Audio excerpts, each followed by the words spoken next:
So this is the content that I'm interested in looking at. So the new set of scenarios are successors to the previous ones. Each the last couple of major climate assessments from the IPCC have had a handful of scenarios that go along with them that then the climate science community and the environmental science community more broadly on modeling around. So each of these is basically a set of assumptions that you then plug into your modeling analysis efforts. And as far as that goes, I think that's a sound approach to have several sets of assumptions that are agreed upon as the basis for running modeling around. So in principle, the idea of scenario-based analysis is great. I think I don't think I shared the. We sort of have a scathing couple of graphics that show how silly the previous generation was in its assumptions about what was going to happen with energy. I don't think I showed a graphic of that, but just very quickly, the previous generations were called RCP scenarios, representative concentration pathway scenarios. And the best case scenario with the lowest warming and the lowest, I think also the lowest overall emissions and the lowest warming impact on a time horizon to 2100 overall. Best case scenario had non-hydro renewable energy. So what that means is solar power plus wind power plus geothermal power, but excluding hydropower and actually excluding biofuels as well. But solar, wind, geothermal, and tidal energy, I think they also included in there. Those three, they were assumed to provide 4% of global energy, global primary energies. Just think of energy in all of all kinds and all uses. 4% by the year 2100. That's it. That's what the assumption was, and we're on track to get there in about 5 years from now. So they're way off, and that was the best case scenario for the for clean energy. And so it was really quite a silly too. And this was in 2014, so that's a good 5 years after my boss and colleague Tony Seba was started publishing on exponential trajectory of clean energy and all of that kind of stuff. So there was probably not much in the way of excuses for that. And there was also a very clear exponential trend of preceding for more than 20 years for the growth of solar and wind. So this is a bit of an embarrassment, and we've my team has drawn attention to this a little bit. But unfortunately, the lessons don't seem to have been learned, and the new set of these scenarios is making some similar mistakes. So the one that I'm particularly interested in, well, first of all, if I've got my screen up here, you can see that these new scenarios have been developed by pretty big group of researchers, 50 or so people, a little less than that, I think, in this particular article, and I'm sure others were involved. These names are all the same names that were of the folks who were involved in the previous round, especially the lead authors. So Riahi, Van Vuren, Kriegler, these are the usual suspects. And to my knowledge, they don't have any particularly relevant qualifications, at least not in publishing or stated positions at their institutions that qualify them to any expertise about technology and technological change or the history of technological advancement. In particular, I don't know, something that's opaque to me, and I've actually set one of our research assistants, our team, to try to figure this out.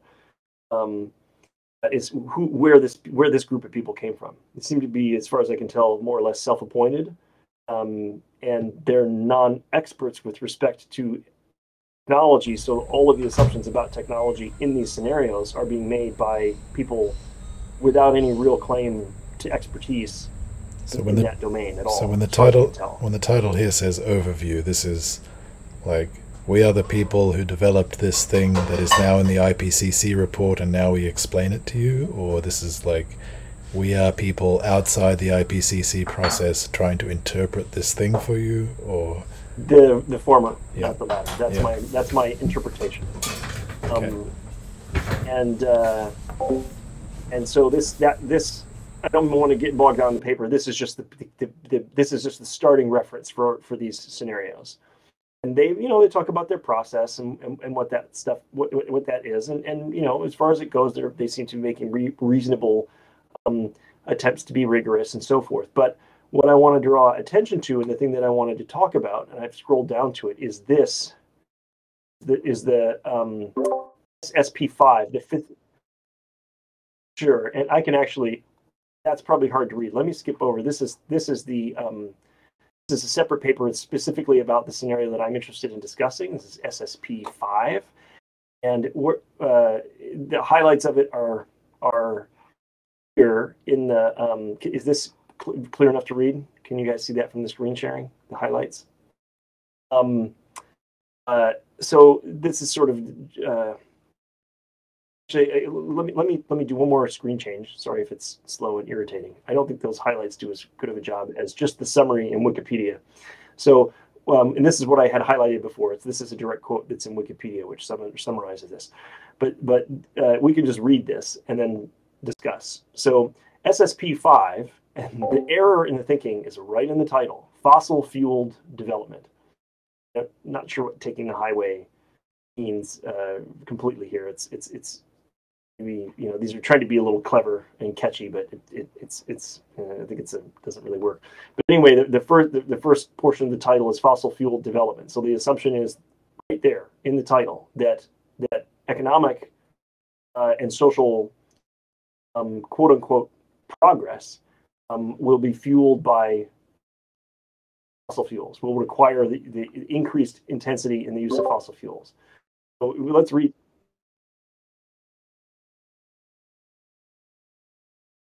So, and rather than read it out loud, I could just read it out loud, but why don't each of you guys just take a second to read through this SSP5 paragraph, if you would.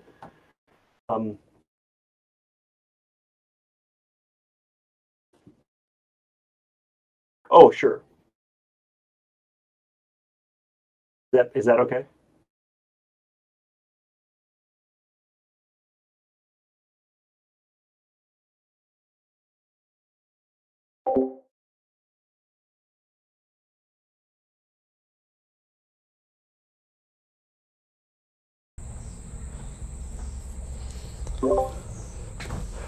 I read these. So are you guys comfortable with? Have you read that? Yeah.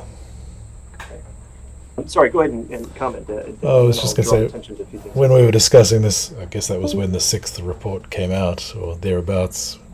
I read through this list, and well, I can't see the earlier ones now, but it was my impression, and you can confirm this or not, that this is the only scenario in which somehow a high level of technological development is pursued somehow, right? Like, that's correct. Yeah, this strikes me as technology scenario. Like, isn't this like a crystallization of the? Like, this seems so ideological to suggest that the only path forward that involves increasing faith in competitive markets and rapid technological progress is also the one in which fossil fuel usage is out of control somehow. Is maximized, is the largest of any of these. And SSP5, the titles correspond to temperature degree increases. So SSP5 is the one where there's the most temperature increase, and the most total greenhouse gas emissions, although there's some, I think if you dig into the details, there's some assumptions about carbon withdrawal as well through a few different mechanisms. BECCS being BECCS being the primary mechanism there. That's basically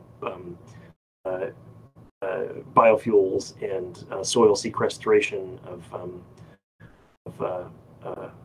carbon, not sort of the technological based carbon withdrawal or the ocean based carbon enhanced weathering that I've talked about with you in the past. But the thing about this so there are a couple of things to look at. And I agree with you about the ideology, but I try to set that aside because it's very clear that this is a group of all like-minded ideologues coming from the same proximate place. Who constructed these around these are just offshoots of the conventional narrative from this particular academic community. It's frustrating because there doesn't seem to be any effort that made to reach out to obtain different perspectives on any of this stuff. But a couple of things here: that the increasing faith in competitive markets and innovation and participatory societies produce rapid technological progress. That's the opening line. So you've got markets and innovation, you've got rapid technological progress. And then there's things that are maybe credible, like, okay, you're developing human capital, you're trying to get us a path to sustainable development. Those are the next couple of things. There are strong investments in good stuff, health, education, and institutions, yada, yada. Okay, that's all. Who would object to that? But it's really this sentence here: at the same time, the push for economic and social development is coupled with exploitation of abundant fossil fuel resources and adoption of resource and energy intensive lifestyles, right? So the key assumption here, which is not just wrong, but in my mind backwards, is that when you maximize these social and economic factors, and in particular when you maximize technological progress, the assumption here is that also maximizes or increases, or leads to an increase, I suppose, maybe a better way of saying it, of fossil fuel resources, and therefore leads to an increase in emissions. And in my mind, that is absolutely backwards. That is just completely backwards. The path has, whichever scenario involves the most rapid technological progress, must also logically be the scenario that involves the most rapid reduction in emissions per unit of economic activity. And yes, you could have a bit of a Jevons paradox there. You could have a rebound effect where if there's so much more economic activity in this scenario, then you could have a net increase in emissions, even if you have a very much smaller per unit impact, per economic unit impact. But I don't really see that happening unless you're talking about, unless the scenario has something crazy like 10xing the economy or 10xing the global population or some combination of those. But really, I see a way in which this is basically backwards in my mind, and I wanted to bounce that off you guys and see if that is a fair interpretation, or if I'm being ideological myself in the other direction. No, I agree. I guess maybe there's a point here that I think really is doing a lot of work and needs to be defended explicitly. So when you say that it's clear that intensive technological development must go hand in hand with a reduction of, say, greenhouse gas emissions per watt generated on Earth or something, well, that is clearly false at certain points in time in history, right? It's even maybe still false in many parts of the world now. It's probably almost certainly false in China, for instance. So you do need. I should clarify. These are just to more specific. These scenarios are all of the year 2100. Right. So that's the horizon of analysis, right? Yeah. So yeah, and I take your point. In the early years, the assumption is valid temporarily on the time horizon of the scenario, which is explicitly to 2100, not 2050 or to 2040 or something like that, but it's 2100. Yeah. It seems pretty clearly false. Yeah, it's hard to look at the figures, for example, the ones you've shown us, and really not see that. I mean, so the embedded assumptions in this scenario are that energy, whatever technologies you choose, solar, wind, whatever, even nuclear power, whatever else it might be, that all of these grind to a halt in terms of their growth. We have clear track records to date. And that must be the assumption here that solar and wind just hit a ceiling. Isn't there a scenario? I mean, what's a scenario? What's the simplest scenario in which all of your predictions are wrong? I mean, there of course are simple ones like World War III destroys everything and whatever, people burn coal forever. But you could imagine a simpler, well, not simpler, but a friendlier scenario where okay, suppose that there is a new industrial revolution, the scale of industrial society increases by 10 to 100 times. Abundant robotics mean that mining coal is incredibly cheap, and the demand for energy is effectively infinite. So people build heaps of solar panels, but they also keep burning coal.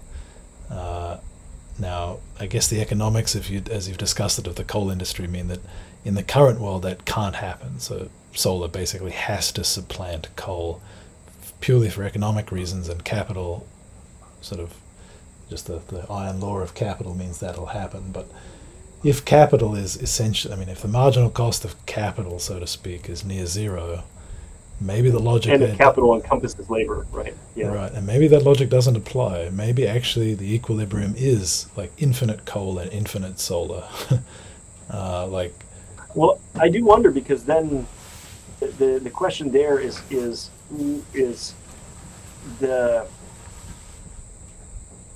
then have to make a set of assumptions about the cost or cost accounting. Like, are you doing full cost accounting, or are you ignoring externalized costs? Are you still assuming that we're going to be externalizing all environmental and social costs?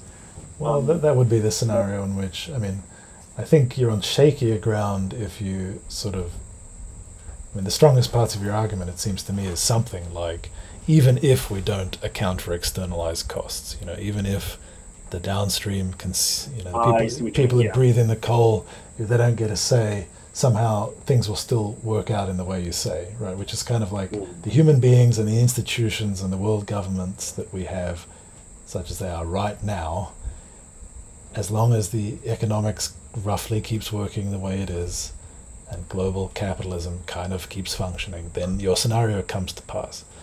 It's pretty convincing.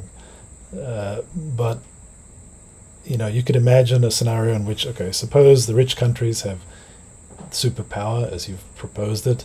They desalinate enormous quantities of water and they pipe it to poor countries, and the cost of food is near zero. Populations increase very rapidly, but infrastructure for energy is much slower to build or something, right? So that it actually makes sense to build a lot more coal power stations because the world population is increased by 10 times. I don't know. You can imagine scenarios like that, I suppose, in which it's good to do that and to look at the limit, and I think that is. And so let's think through it, and let's think further afield than just coal. So natural gas would be a more tempting, plausible technology for which we could say, well, maybe we should still be investing in this, especially if what if the cost of carbon capture at the either at the point of production of the energy in from these plants. So basically, still quite mythical at this point, but the idea of clean coal, for example, is that you burn coal, but then you capture all of the pollution, the particulates, all of the nasty emissions, plus the carbon dioxide that's emitted as well. And it's much less efficient and it's more costly, but you still net energy out of it. One could imagine the argument that you could have a scenario where we're still building coal and gas power plants, A, because we need the energy, and B, because because our government's captured by fossil fuel industry. We could just whoops. Well, that too. But you could make the assumption that, well, why worry about continuing emissions if capital and labor, what's the right word? Capital encompassed labor or something. Automated labor, basically, is what I'm getting at. Machine labor. If those things are so super abundant that you can just capture carbon in a very affordable way, then why would you worry about emissions at all? And of course, this is a very, very dangerous. This is quite a dangerous scenario because there's a lot of articles of faith in there and more room for breakdown. I can see certainly some sort of scenario that combines a number of these elements that might be, it seems probably unlikely, but at least it's got some internal consistency and plausibility to it. Yeah, I guess I would take. I think that is worth taking seriously, maybe even sufficiently seriously to belong in a list like this, but it can only be serious alongside a scenario that's more like the one you have in mind. That's like SSP -3 or something, right? Right. Not -3. We don't want to decrease it by 3. How much does it increase? 1. Let's go with -1. Right? Okay. Yeah. So next to SSP -1, which is very similar to SSP 5, but somehow doesn't have. I mean, where the renewable infrastructure supplants the fossil fuel infrastructure, or at least not even necessarily supplants, but at least in the new infrastructure that is built as a response to a potential boom in human population and wealth, a decreasing proportion is fossil fuel or something like that. Yeah, I guess the question that still niggles me with this scenario that we're describing is, even if you had infinite demand for energy, where is there a scenario where the marginal cost to produce an additional unit of energy is lower for coal and gas than it is for solar? That's right. Yeah, because that's the big question. I mean, and then you would have, you have to introduce other new technology options if you're really taking the idea of infinite demand seriously, like space-based solar and new nuclear fusion. I mean, these other crazy technologies. I guess just keeping it simple, it's that question is, even if you had unlimited, you cannot call it infinite, but unlimited demand. With your marginal, your incremental unit of supply to be added would always be lower from another unit of solar plus batteries than it would be from another unit of coal. That's right. Or gas, at least in our analysis. Yeah, that's right. I can't quite make it work in my head either. The only thing that occurs to me is that at sufficient scale, the bottlenecks may be in not obvious places, right? So it may be that some chemical process to do with producing materials in solar panels, like there's just like a limit to the volume that can be produced on the surface of the Earth for some reason, like maybe there are only so many places you can, put your lithium processing facility, or there are funny things like that. It's a bit analogous to the way that scaling infrastructure for tech companies works, right? It's like the bottlenecks can be in very non-obvious places. So I could imagine a scenario in which there's a bottleneck for solar panel production somewhere strange, but somehow, just because it's a different pathway, right? Digging coal out of the ground and burning it is so different in terms of the materials it requires and the labor costs. It may be easier to automate, right? You could imagine robots doing the digging and the transporting and the burning at scale in a way that maybe it has its own bottlenecks, but there could be different ones. So yeah, it almost certainly would be different ones, and at some point, resource constraints on, even though there's a lot of coal in the world and a lot of natural gas. There really is a lot. I mean, especially if cost goes down low enough and you have automated, production of it, and you have your loop of your energy invested in the process for the energy returned. If that loop is opened, not closed to gas and coal themselves, but it's open to include the renewables. In other words, if you can use solar energy to power the machines that are digging for coal.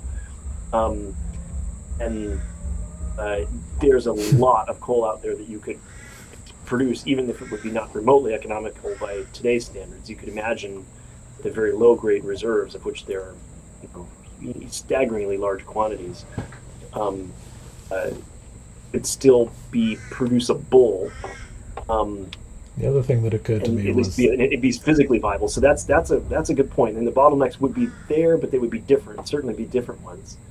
And then at some point you run into sort of land surface area, some bottlenecks there. I mean, not really, but if you're considering like a truly unlimited demand for energy, if you're talking about 100 times more energy demand than today, for example, and that starts to become a substantial land footprint for solar panels and wind turbines. That limit we do approach eventually. I mean, you can't 1,000x that.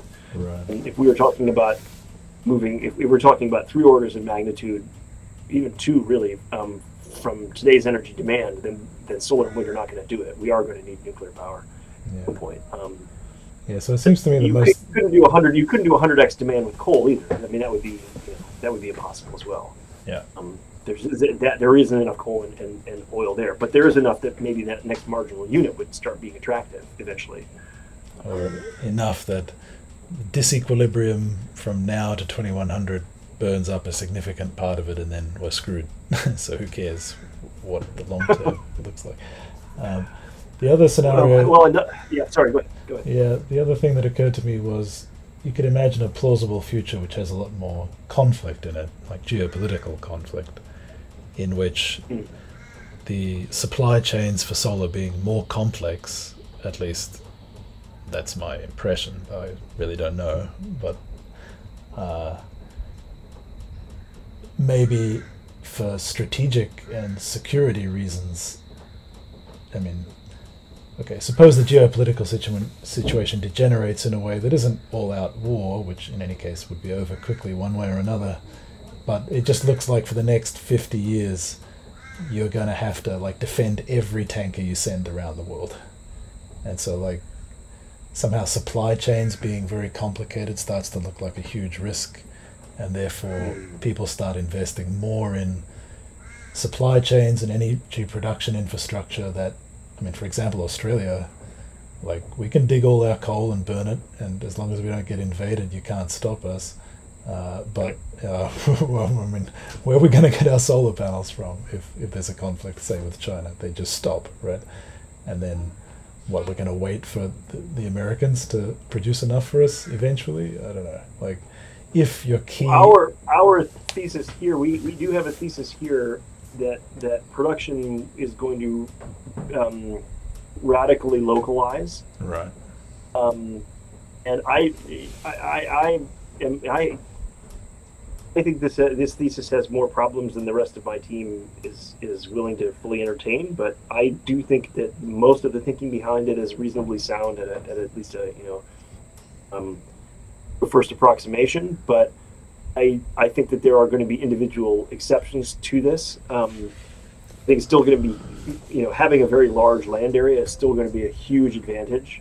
It is, at least as far as I can tell, for the foreseeable future. Like Australia's got, staggering access to natural resources, and a small island nation doesn't. And so, even if you could, for example, produce all your food with precision fermentation and mostly gases from the atmosphere, even if you could get most of your metals and things out of dirt and mine rare stuff out of seawater, for example, if energy was not a constraint, and you could just become autonomous. The idea is that there'd be much more autonomous and independent production, because thanks to, again, advances in technology and a superabundance of energy and transportation and labor to make the energy and the logistics costs of very, very low. Then suddenly these competitive advantages of geography start to erode. But I don't have this, and my team has a lot of faith in this, and I don't have as much as the rest of my team. To be honest with you. I don't buy it at all. I think so. I mean, it makes sense if the current means of producing solar panels remain more or less technologically fixed, right? In which case, the advantages of geography and the costs of moving around materials makes a big difference. And if the mode of production remains fixed, then it's kind of a commodity production facility. So yeah, why not put it near the materials? That makes sense. But suppose that 10 years from now, some of my friends in China invent a 10 times or 100 times more efficient solar cell using a new material. It's very exotic. An AI found it. It's very difficult to produce. It takes like an equipment that only one company in the world makes, like semiconductors. But if you have that solar panel, you can use 100 times less land and you get much more energy. And suddenly they capture the world market all over again. And this boutique solar panel production facility in my backyard here suddenly looks like a stupid waste of money, right? Like, how is that not going to happen once the entire energy industry shifts to this technology? I mean, it's a bit like saying that you'll have your local production facility for chips. You could have made that prediction, but that looks not so smart. So how is it different to that? Right. Yeah, this is a point of contention. I'm not completely sold on this with this assumption with the rest of the team. I think there are elements that are correct. I think we're going to see localization of some forms of production, but I don't see how it completely pans out. It's a bit like thinking that the internet was going to level the playing field and be so democratizing that no new massive corporate agglomerations with dominant control over things would be able to emerge. And of course, that's not true at all. In fact, if anything, it's the opposite. We've seen a small handful of juggernauts emerge in Facebook and Apple and Google and Amazon. I remain quite skeptical of this, although hopeful that there's some truth in some ways, some aspects of it. I don't think it generalizes fully. But the party line on my team at the moment is decentralization and localization are at least going to characterize the next 15 years to 20 years with these three disruptions we've written about: the energy, transportation, and food. I think in the larger picture, there's still plenty of room for centralization and some of the advantages of that. Yeah, so here's but honestly, one of our big problems there is that we haven't worked all the way through the implications of automation. Right. And I'm really chomping at the bit to do that because we just haven't thought through it well enough. And I think automation of labor, proper automation, really, really is going to fundamentally change a lot of things. And a lot of assumptions we're making about the way the world works today are going to turn out to be properly false. There are going to be a lot of counterintuitive flips in the system where things happen one way today and they're just going to flip and do something completely different, not the opposite in the future. That's my expectation, but we just haven't thought through it, and I think we really need to. Yeah. Here's one scenario I think is kind of plausible where coal usage remains high or increases. So suppose the world kind of divides into geopolitical blocks, and some of the blocks have, I mean, this is the way the world looks right now. Some of the blocks have their own sort of AI research infrastructure and networks.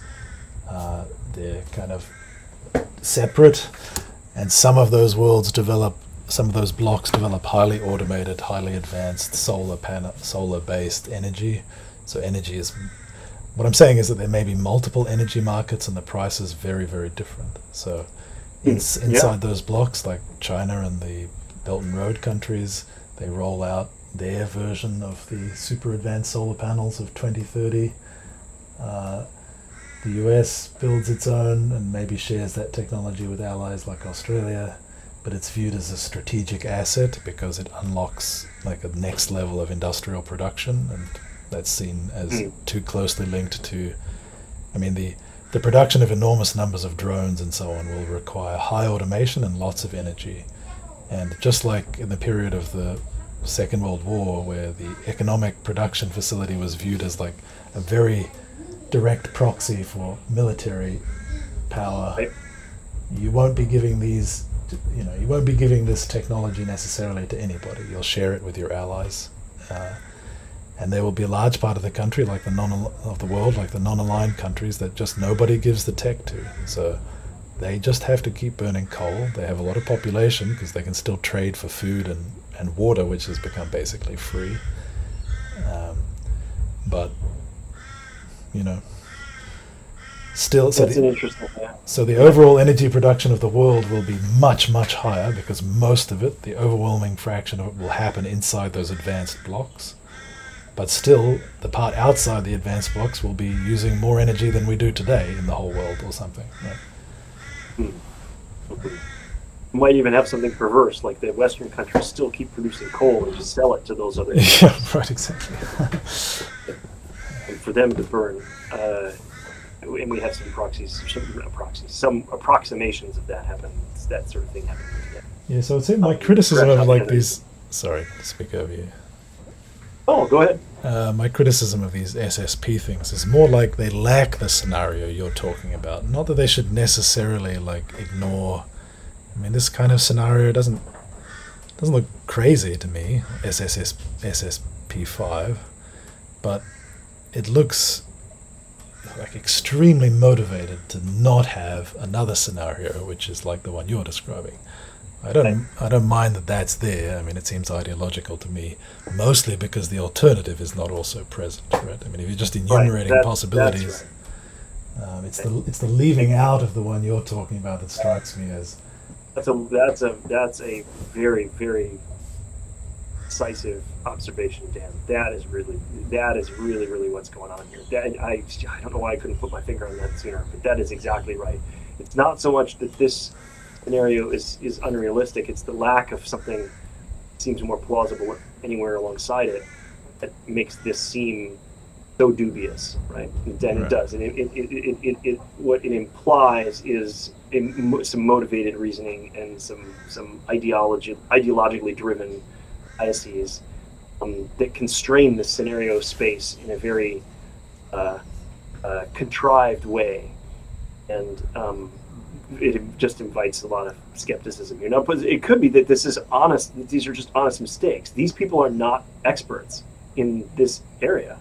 And there aren't that many people in the world who are experts, I suppose, or who would even claim to be experts, or who've done work on, in the kind of areas that we're doing work on. But then, given the centrality of the SSPs to the IPCC process and what the world's going to do, it seems like, well, like with many things, there's like a tiny core of half-assed elites at the center, and then like everybody thinks it's like super high-quality decision-making or something. I shouldn't call them. Like I shouldn't say they're half-assed. I shouldn't be so that flippant. I mean, no doubt these people, they contribute a lot and so on. But this is so important that, and the oversights they're making are so significant that you have to feel like this is not the level of decision making appropriate to the seriousness of this problem. Oh yeah, I mean, there's literally trillions of dollars, perhaps tens of trillions of dollars over time. The policy making of the entire planet ride on these scenarios, and this few dozen people are together, and they haven't bothered to go out and ask anybody who actually knows about technology what would be a better, more appropriate, and more realistic set of assumptions to include in their scenarios. They just haven't bothered to go out and do that. And this is where I get a little more cynical and a little more pointed in my criticism. I mean, it would just be unthinkable to make that mistake the other way around. What if can you imagine embedding an environmental assumption so important in an bunch of economic scenarios because we had to solve some gigantic Earth-threatening economic crisis, and the entire future of the planet seemed to hinge on it, and then we didn't bother to consult any actual climate experts or climate scientists in making the assumptions around these core scenarios around which all of our policy making and investment was going to occur. It would just be literally unthinkable to be that arrogant, have that level of hubris. So it's just, this failure is it's disgraceful. Yeah, it surprises me actually that the Chinese went along with this. I have a very high opinion of many of the experts and so on in both the CCP and the government in China. Me too. Very high quality. We underestimate the technical competence of Chinese. I don't know if I have the right word for the entire edifice of officials. Officials, yeah. I mean, it is a technocracy, but that's we've been slinging that around as a pejorative for so long, and there's such incompetence and bubbling foolishness in the USSR and previous technocracies that it's easy to point fun at that. But I think we do that with China at our peril. They have loaded their official. What is the populace, the corpus of officials with properly trained engineers, properly trained scientists. we are going to get fucking wrecked by that. If our governments are entirely composed by lawyers, yes, seriously, we are going to get fucked by that mistake. Yeah, I think it's already baked in. I think that's my feeling living in COVID-infested Australia, while China is COVID-free. My hope is that it just doesn't matter. My hope is that it doesn't matter where the advances are made. They'll be. And I do take your point up, and with the example of semiconductor manufacturers is a good one, a very good one. There's only a handful of fabs in the world that can actually make these marvelous, properly science fiction nanotech, the stuff the technology that goes into making a chip. At the whatever they are now, 7 nanometer scale chip fabs. That's unbelievable, the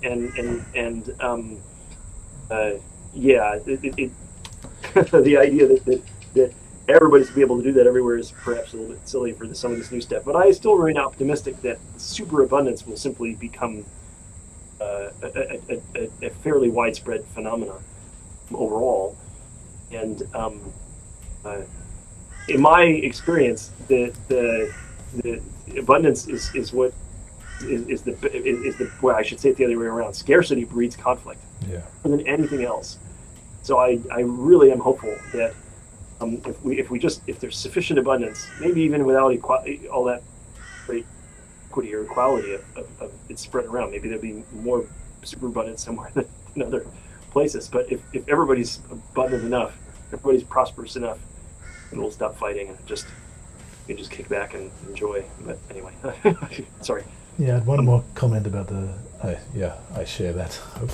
I had one more comment about I saw on the list of authors there was one from Shanghai. I feel like the kind of talk I see out of official statements about climate change in China strikes me as actually more aligned with the kind of things you say than the kind of things I see in this kind of document. So I find it. I'd actually be quite interested to read a thorough take on the Chinese participation in the IPCC process and how that looks and their reservations, because I think they're the most serious people at the table now. So, okay, I have plenty of criticism to make of China, so don't get a Panglossian impression, right? So there are many, many things about what's happening in China that I have plenty of negative things to say about. But on this kind of topic, I feel like the people looking at this in China may be among the more serious people, in which case, why are they signing off on this SSP list?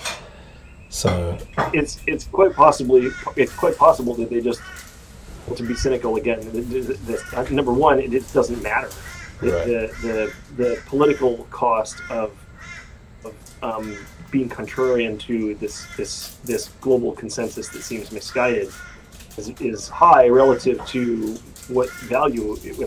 China can just keep plugging away at doing their own thing internally, and may well prove that they are on the more correct track. They're taking climate change very seriously. So it's not that China is ignoring it; they're actually making great strides and taking the problem seriously.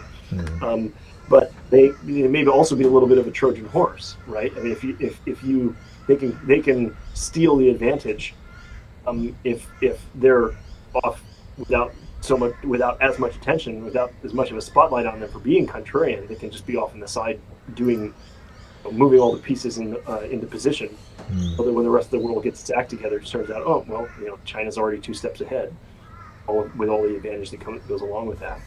So I'm not doing a good job of describing it, but I can imagine that there's a political calculus in which it makes quite good sense to not make a stand on this issue, because what do you have to gain from it? You can actually use the. Or more to the point, your competitors will be off following this protocol and busily deindustrializing themselves, while you just get to sit back and be like, "Thanks, guys." Yeah, the idea of I don't know if you saw the two series blog posts that I wrote recently on our blog website. We have a separate website I wrote a piece that was inspired completely by the conversation we had when I was at my cottage in northern Michigan over the summer, where we talked about how pessimism breeds it erodes our faith in progress. And I kind of developed those ideas a little bit, and not well enough to kind of make a proper, publish anything proper about it, but just enough for off the top of my head kind of blog post. I don't know if you're interested in reading that, but have a look. It's, I'm irritated you didn't send it to me, but I will go and read I'm sorry, it. I should. I'll send it. I don't want to pester you with my... Oh, come on, what are you doing? Rude. Just send everything you do to me, please. Okay, now go on. All right. Okay, well, we have this new blog website that was set up a few months back. It's called Rethink Disruption. And that's just where we're parking these things for now. We've got a whole new media strategy that's evolving over the course of this year, but this is just where we're parking stuff for the moment. We've got a few people on the team who are just gearing up to be cranking out content, where the expectation is going to be you need to put out a piece every couple of weeks, and we just need to keep drumbeat. Cool. But anyway, rethinkdisruption.com, and I've got a couple of things up there, and but just very quickly to kind of spoil the punchline or whatever in these pieces. This is what we've talked about, which is that it seems backwards and very counterintuitive to look at human history and see that it really was prosperity that provided the enabling conditions for solving most of the problems that we've had to tackle throughout human history. And I actually think most of our personal problems fall into that category as well. So most human experience seems to affirm that if you're in trouble, if you have a problem, if you have a challenge that you're facing, prosperity is a great ally because it gives you the resources, the capacity, the options, the choices, the freedom, degrees of freedom or whatever. It gives you wherewithal to transform your world, transform the state of the world around you in a way that moves the state from less desirable, which is what it is now, to more desirable, which is the state that resolves whatever the problem is, right? And that is kind of how I define a problem. The world's in one way, we wish it were another, and so we change it. And you need prosperity to do that. And so when we tell the world, as climate scientists, when we tell the world austerity is the solution, that runs contrary to all of human experience, as far as I can see, or to very nearly all of it, the vast majority of it anyway. It just feels wrong because it just runs contrary to everything else that we have experienced. It seems backwards. And what it really sounds like, in my mind, is that you're telling people, confessing without saying so, that there's no real solution to this. Right. Just the best we can do is just delay the inevitable, but we're fucked. There's nothing we can do. And that's my impression, is that despair, at least in part coming from this cognitive dissonance that people are feeling when they feel they're being lied to. They feel they're being sold a bill of goods, something bogus. Just that's my impression, that when I talk to my friends and neighbors who are so discouraged and depressed about this, it's because they don't see this as a solution. It just feels wrong. If we just contract, we invite a economic catastrophe and a social catastrophe by entering some draconian regime of austerity, which won't work. Just won't work. In principle, it won't work. Because it won't be enough. I mean, we talked about that too. Even if we had magically zeroed out all emissions tomorrow, we'd still be fucked by climate change if we don't pull the carbon that's already up there out. So, dropping emissions by 50% by tanking the global economy in half, which is just 10 times worse than what COVID did, because COVID dropped the global economy about 5%. When you do 50%, you're still only halfway there. You're still completely fucked. And for what? Just none of this lines up. None of it lines up. And people feel that, and I think what comes through is what my colleagues, UCLA, Michigan, fellow students, faculty, private conversations, they all say they felt that there's just no solution. They have felt we've been doomed for a decade or more now. Yeah, I think this is underreported or something, right? Like, I don't know. I feel this is as important as right, well, for example, when Nietzsche wrote about the death of God, right? So I think the phenomena you're describing is as profoundly as important as the shift away from the belief in religion. Like, it feels to me a bit like God died, and then we spent half of the 20th century murdering each other, and then we found something to believe in, which was the future, but now we've lost our belief in that too. So that doesn't bode well. That's a really for the good way next to say it. 50 years, right? I think we should be I think it's that scary, right? Like, I think the level of despair, I mean, like the number of people who are choosing not to have children as a result of being worried about this, like that, it just blows my mind every time I have that conversation. I think people should be way more worried about this phenomena than they are. I mean, I don't have to tell you, of course, yeah.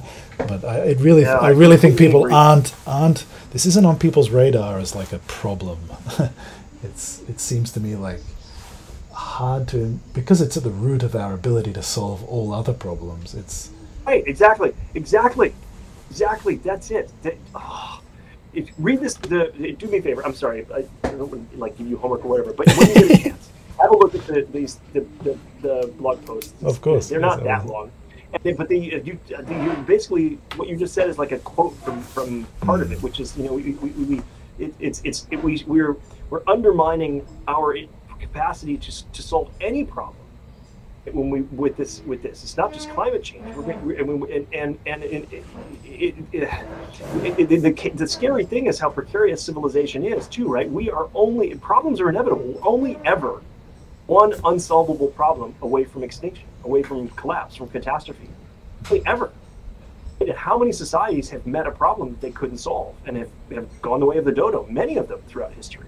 It's not like no society has ever run up against a problem it couldn't solve and collapsed. That has happened. And so it's a tautology. We're only ever one unsolvable problem away from doom. And so what do you really need to do? You need to get, the smart thing to do is to try to maximize the rate at which you increase your problem solving capacity, so that when the next problem comes along, we can hope to solve it. And this will do the opposite.